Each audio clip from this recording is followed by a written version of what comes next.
A Bíblia em um ano. Uma experiência de encontro com Jesus Cristo, a Palavra de Deus.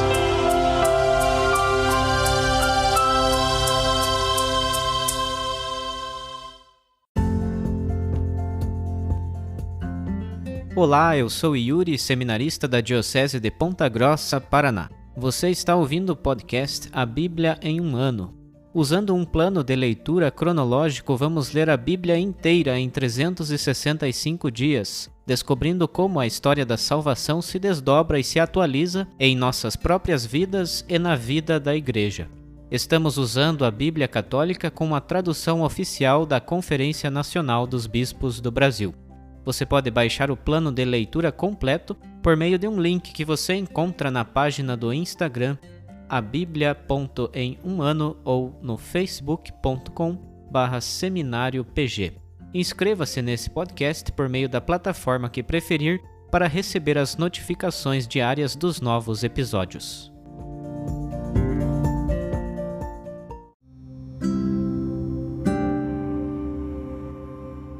Olá, eu sou o Padre Joel Nalepa, da Diocese de Ponta Grossa, no Paraná. Antes de iniciarmos a leitura e a escuta dos textos bíblicos propostos para hoje, vamos pedir que o Espírito Santo ilumine nossa mente e nosso coração para que a Palavra de Deus frutifique em nossas vidas. Em nome do Pai, do Filho e do Espírito Santo. Amém. Vindo Espírito Santo, enchei os corações dos vossos fiéis e acendei neles o fogo do vosso amor. Enviai o vosso Espírito, e tudo será criado, e renovareis a face da terra. Oremos. Ó Deus, que instruístes os corações dos vossos fiéis com a luz do Espírito Santo, fazei que apreciemos retamente todas as coisas, segundo o mesmo Espírito, e gozemos sempre de sua consolação. Por Cristo nosso Senhor. Amém.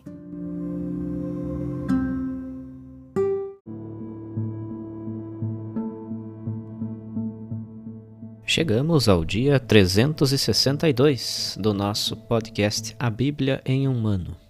Leremos hoje o livro do Apocalipse, do capítulo 12 ao capítulo 14. Também iniciaremos a carta aos Hebreus, lendo os primeiros 4 capítulos.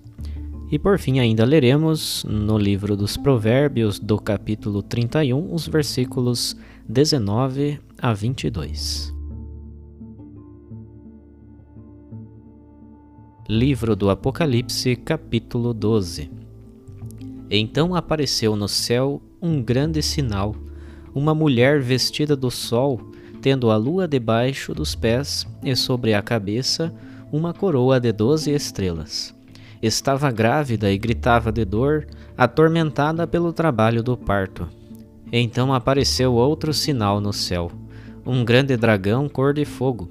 Tinha 7 cabeças e 10 chifres, e sobre as cabeças 7 diademas.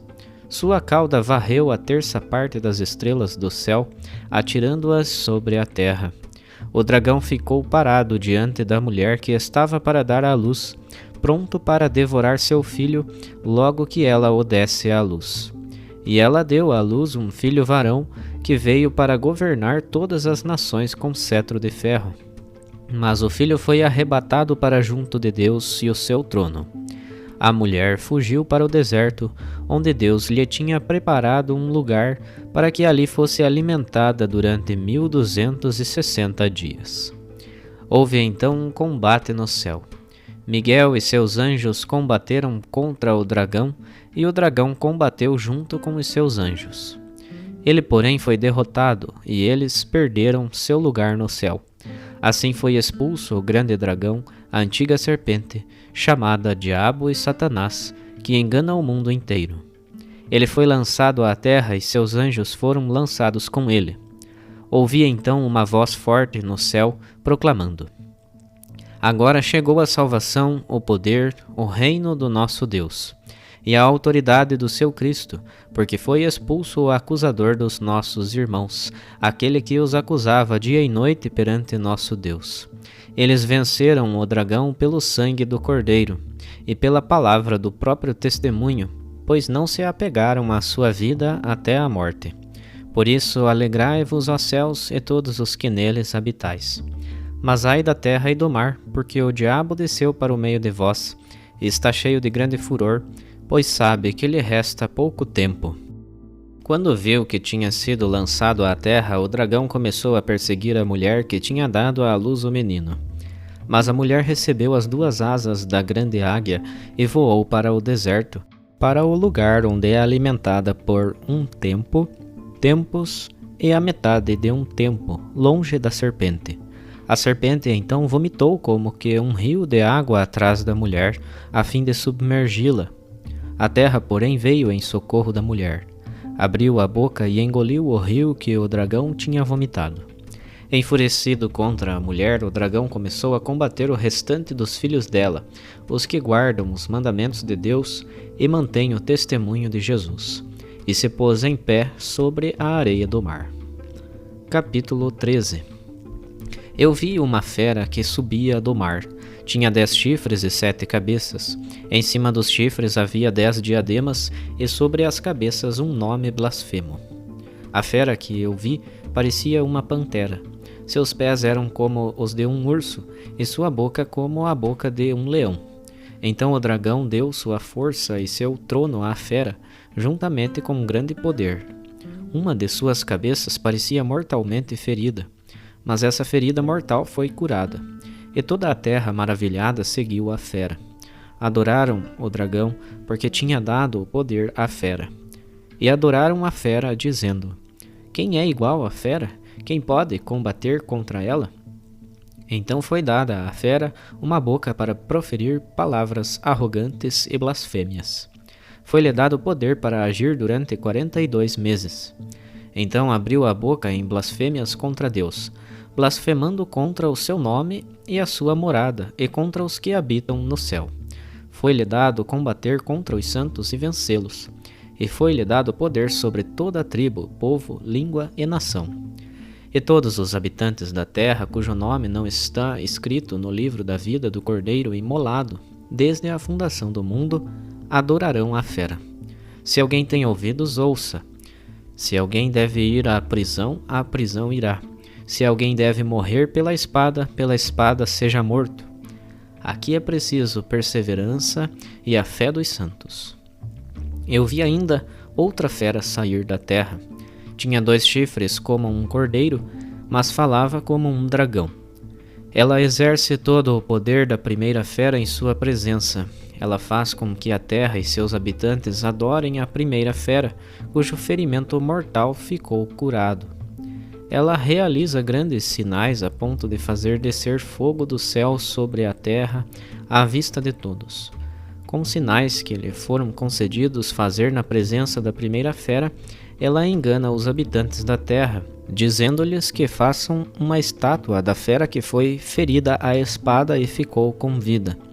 Foi-lhe permitido dar vida à estátua da fera, de modo que a estátua falasse e fosse morto quem não a adorasse. Ela faz que todos, pequenos e grandes, ricos e pobres, livres e escravos, recebam uma marca na mão direita ou na fronte, e ninguém possa comprar ou vender se não tiver a marca que é o nome da fera ou o número do seu nome. Aqui é preciso sabedoria. Quem tiver entendimento, decifre o número da fera, pois o número representa uma pessoa. Seu número é 666. Capítulo 14. E vi. O cordeiro estava de pé sobre o monte Sião, e com ele os 144.000 que traziam inscritos na fronte o nome dele e o nome de seu pai. E ouvi uma voz que vinha do céu semelhante à voz de águas torrenciais e à voz de um forte trovão. A voz que ouvi era como de músicos tocando harpa. Cantavam como que um cântico novo diante do trono, diante dos 4 seres vivos e dos anciãos, e ninguém podia aprender o cântico a não ser os 144.000 que foram resgatados da terra. Estes são os que não se contaminaram com a prostituição, pois são virgens. Eles seguem o Cordeiro aonde quer que vá. Foram resgatados do meio da humanidade como primícias para Deus e para o Cordeiro. Em sua boca não foi encontrada mentira. São íntegros. E vi outro anjo que voava no alto do céu. anunciando aos habitantes da terra, a toda nação, tribo, língua e povo, um evangelho eterno.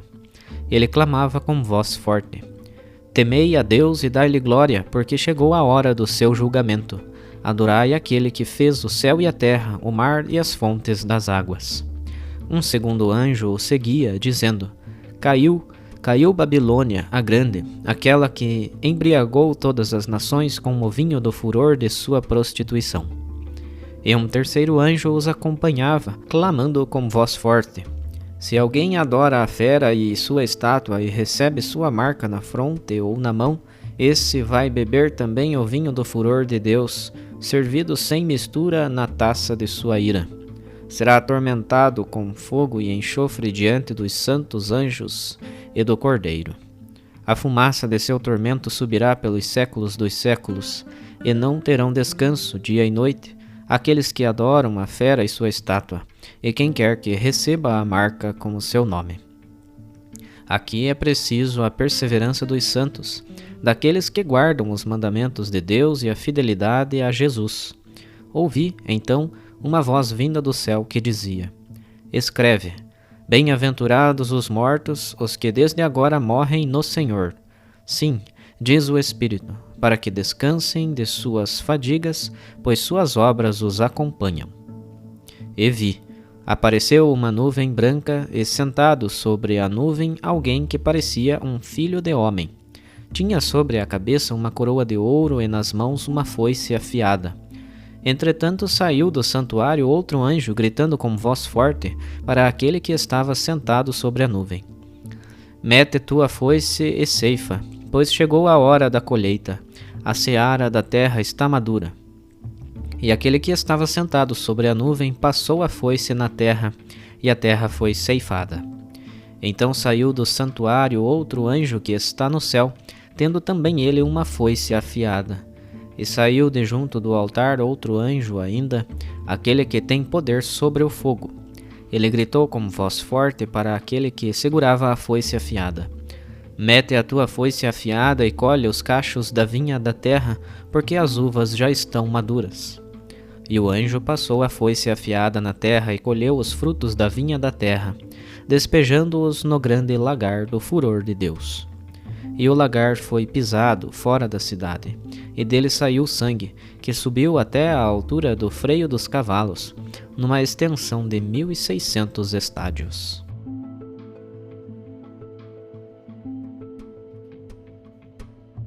Carta aos Hebreus, capítulo 1.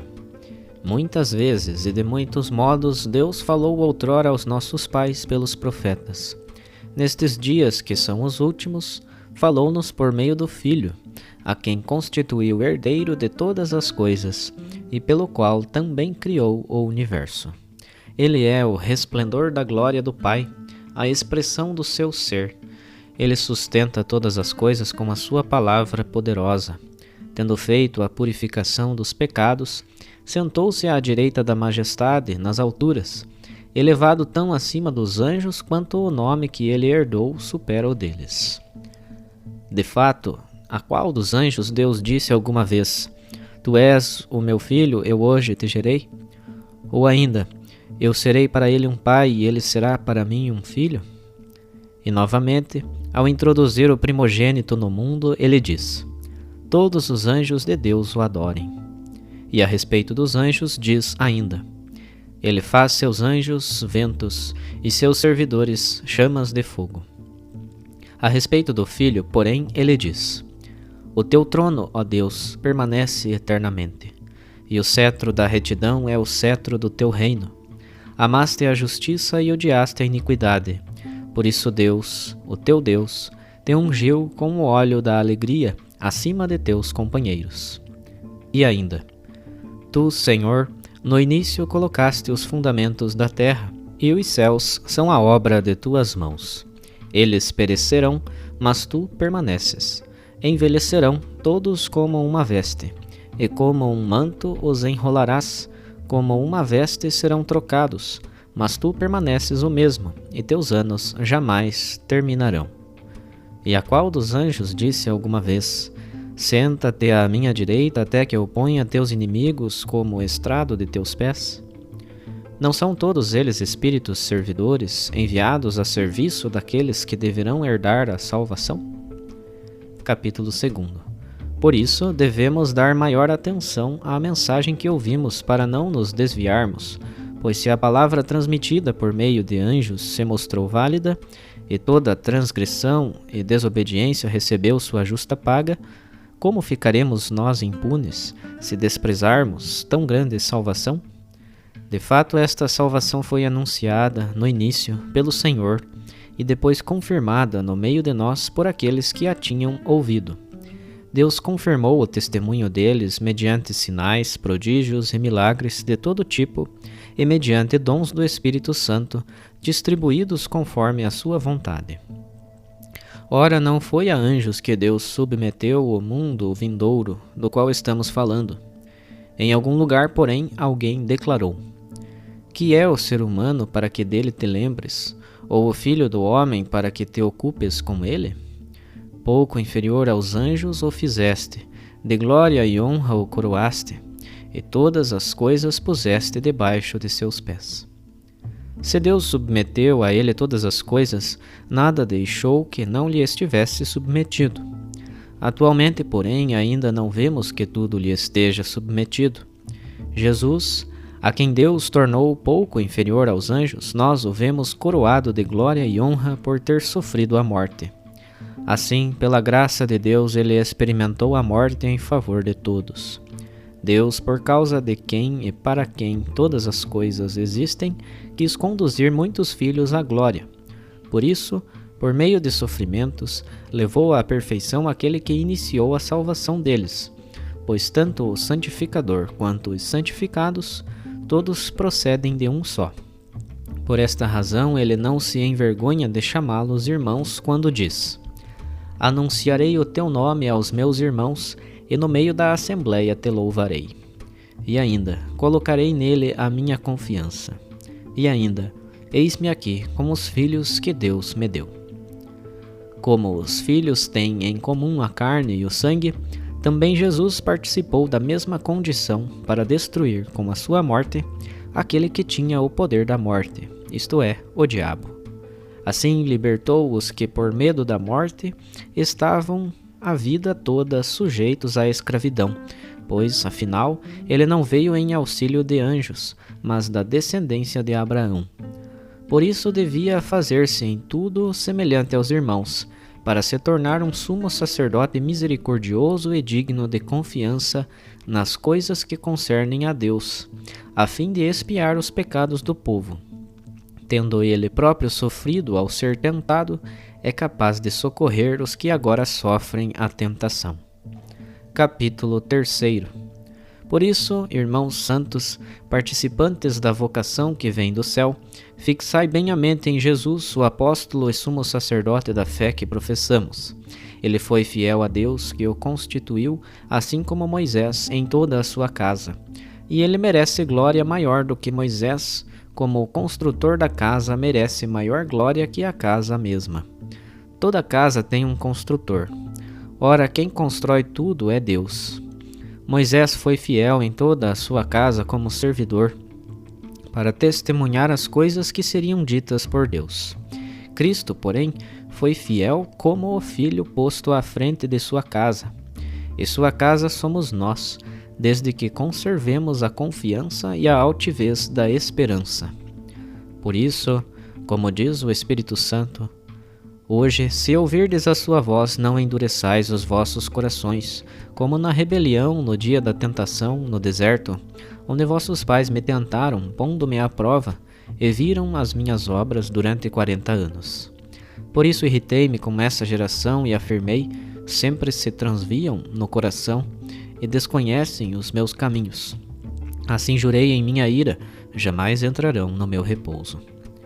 Cuidai, irmãos, que não se ache em algum de vós um coração transviado pela incredulidade que o afaste do Deus vivo. Antes, animai-vos uns aos outros, dia após dia, enquanto ressoar esse hoje, para que nenhum de vós fique endurecido pela sedução do pecado, pois tornamo-nos parceiros de Cristo, contanto que mantenhamos firme até o fim a nossa constância inicial. Isto enquanto se diz: Hoje, se ouvirdes a sua voz, não endureçais os vossos corações como na rebelião. Ora, quem são os que se rebelaram depois de terem ouvido a sua voz? Não foram todos os que saíram do Egito conduzidos por Moisés? E quem são aqueles com os quais Deus se irritou durante 40 anos? Não foram os que pecaram e cujos cadáveres caíram no deserto? E para quem foi que Deus jurou que não entrariam em seu repouso? Não foi para aqueles que não quiseram obedecer? Assim vemos que eles não puderam entrar por causa da sua incredulidade. Capítulo 4. Portanto, enquanto ainda está em pé a promessa de entrar no repouso de Deus, devemos recear que alguém de vós pareça ficar para trás. Com efeito, a nós foi anunciada a boa nova exatamente como a eles, mas a eles de nada adiantou a palavra do anúncio. Não se uniram pela fé aos que a ouviram. Nós, porém, que acreditamos, podemos entrar no repouso do qual ele falou. Por isso jurei na minha ira, jamais entrarão no meu repouso, uma vez que as obras estão terminadas desde a criação do mundo. De fato, numa passagem da Escritura a respeito do 7º dia, ele disse: E Deus repousou no 7º dia de todas as suas obras. Também diz, no texto aqui referido: Jamais entrarão no meu repouso. Daí se confirma que alguns entram nesse repouso, enquanto os primeiros a receberem a boa nova não entraram, por causa da desobediência. Por isso Deus marca de novo um dia, um hoje, quando fala por meio de Davi, muito tempo depois, no texto que já citamos: Hoje, se ouvirdes a sua voz, não endureçais os vossos corações. Se Josué lhes tivesse proporcionado esse repouso, não se falaria mais de outro dia. Portanto, ainda está reservado um repouso sabático para o povo de Deus, pois aquele que entrou no repouso de Deus repousou de suas obras, como Deus repousou das suas. Esforcemo-nos, portanto, por entrar nesse repouso, para que ninguém repita o exemplo de desobediência acima referido, pois a palavra de Deus é viva, eficaz e mais penetrante que qualquer espada de 2 gumes. Penetra até dividir alma e espírito, articulações e medulas. Julga os pensamentos e as intenções do coração. Não há criatura que possa ocultar-se diante dela. Tudo está nu e descoberto aos olhos daquele a quem devemos prestar contas. Quanto a nós, temos um sumo sacerdote eminente que atravessou os céus, Jesus, o Filho de Deus. Por isso, mantenhamos firme nossa profissão da fé. De fato, não temos um sumo sacerdote incapaz de se compadecer de nossas fraquezas, pois ele mesmo foi tentado em tudo, à nossa semelhança, sem todavia pecar. Aproximemo-nos, então, com confiança do trono da graça, para conseguirmos misericórdia e alcançarmos a graça do auxílio no momento oportuno.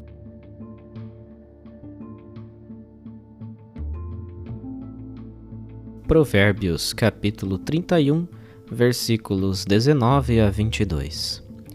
A mulher de valor estende as mãos para a roca e seus dedos seguram o fuso. Abre suas mãos ao necessitado e as estende para o pobre.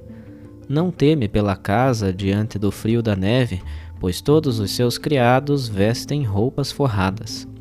Para seu uso confeccionou cobertas, e suas vestes são de linho e púrpura.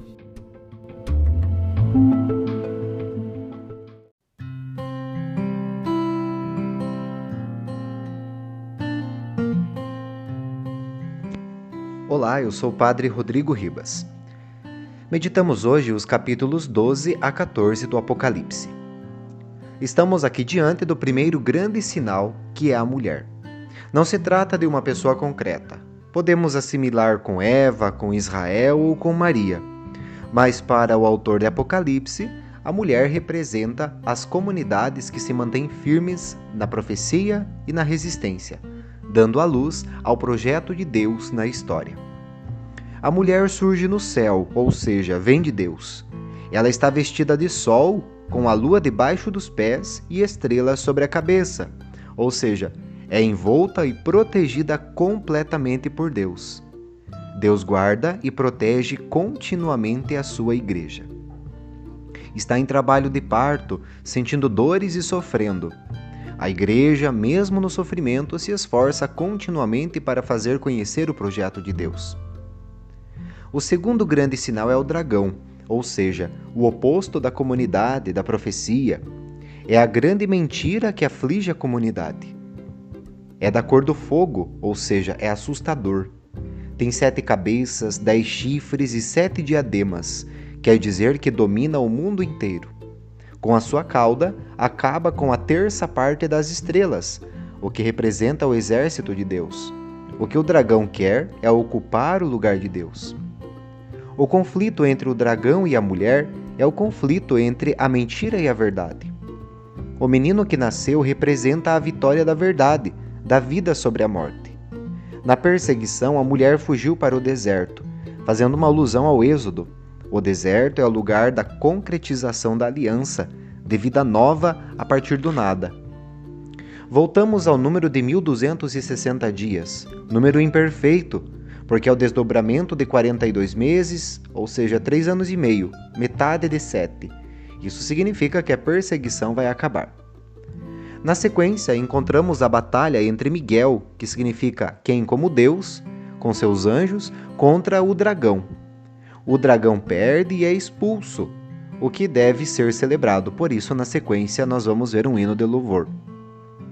O dragão foi expulso para a terra e está à espreita das comunidades, o que exige das comunidades que sejam fiéis a Deus para enfraquecer o dragão. Já no capítulo 13, retorna a besta, nas mesmas características do dragão, com o adendo de possuir nomes blasfemos. Blasfemar é atribuir às pessoas aquilo que pertence a Deus. A besta é filha do dragão, que quer ocupar o lugar de Deus. Ela tenta conquistar e vencer as comunidades, as quais precisam resistir firmemente para vencer. A besta recebe um número que é imperfeito. Estamos em um ambiente em que as letras elas poderiam substituir números, ou seja, atribuir um valor numérico para as letras. Faz com que se saiba o número do homem, entre aspas. O número da besta é 666, e esse número é a soma do valor das letras que correspondem ao nome César Nero, ou seja, o imperador. Já no capítulo 14, a visão mostra Jesus vencedor, acompanhado por todos aqueles que se mantiveram fiéis, que não se deixaram contaminar com a idolatria.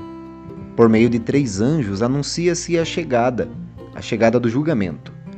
O primeiro voa no meio do céu, simbolizando que a mensagem é para todos, convocando a todos para abandonarem a idolatria e servirem ao Deus vivo. O segundo anuncia a queda da Babilônia, que é o sinal da sociedade injusta. O terceiro anuncia a destruição dos que adoram a besta. Retorna aqui o tema do julgamento. Vemos a imagem de Jesus como juiz e que tem nas mãos um instrumento para julgar. São salvos os profetas, representados pela lavoura madura, e são condenados os que se deixaram seduzir pela besta. Damos início aqui à leitura da carta aos Hebreus. O que é importante nós sabermos? Não é uma carta, pois não traz remetente, destinatário, entre outros elementos básicos de uma carta. É de estilo solene, então se trata mais de um sermão ou de uma homilia ou até de um tratado. Não é de Paulo, como às vezes nós ouvimos por aí. Não se sabe ao certo quem é o autor. E não é correto dizer que é aos hebreus. Ela é destinada aos cristãos de origem judaica espalhados por todo o Império Romano. O nome Hebreus pode ter sido dado por conta do tema do sacerdócio, do templo e dos sacrifícios. O tema principal é a pessoa de Jesus, que é sumo sacerdote, misericordioso em relação às pessoas e fiel em relação a Deus. Ouvimos hoje os capítulos 1 ao 4. A primeira parte do livro é um convite para ouvir a palavra de Deus, revelada por Jesus, que é o ponto alto da comunicação de Deus com a humanidade. Havia uma preocupação com os anjos. O autor busca mostrar, através de citações do Antigo Testamento, que Jesus está acima dos anjos. A comunicação plena de Deus em Jesus tem início na encarnação. A comunidade de hoje deve ter a compreensão de caminhada nesta terra, mas com os olhos no futuro, assim como o povo do passado com Moisés, só que agora com a vantagem de ter Jesus. É uma caminhada que busca o descanso em Deus, a nova cidade, ou seja, Deus prometeu a renovação da vida e da história humana. Para que isso aconteça, é necessário ouvir a palavra e acolhê-la, vendo em Jesus o sumo sacerdote, que trilhou o mesmo caminho e agora está junto de Deus.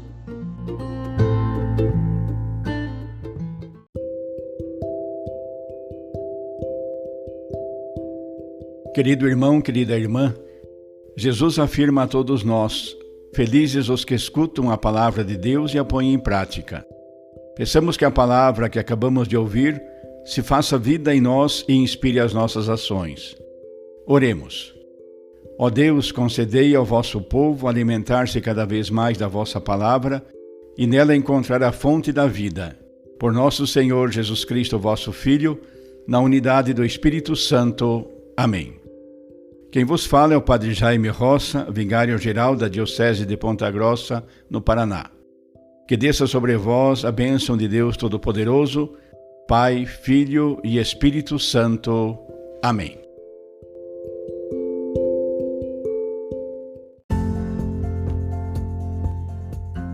Você acaba de ouvir mais um episódio do podcast A Bíblia em um Ano. Continue nesse bom propósito de ouvir, ler e praticar a palavra de Deus. Rezemos por todos que estão fazendo este caminho de leitura da Bíblia. Procure também participar da sua comunidade. A permissão para uso do plano de leitura The Bible in a Year com Padre Mike Schmitz e Jeff Kevins foi concedida por Ascension. A versão original pode ser baixada em ascensionpress.com. Todos os direitos desse plano estão reservados à Ascension. Os demais conteúdos do podcast não são criados, revisados ou apoiados por Ascension. Até amanhã!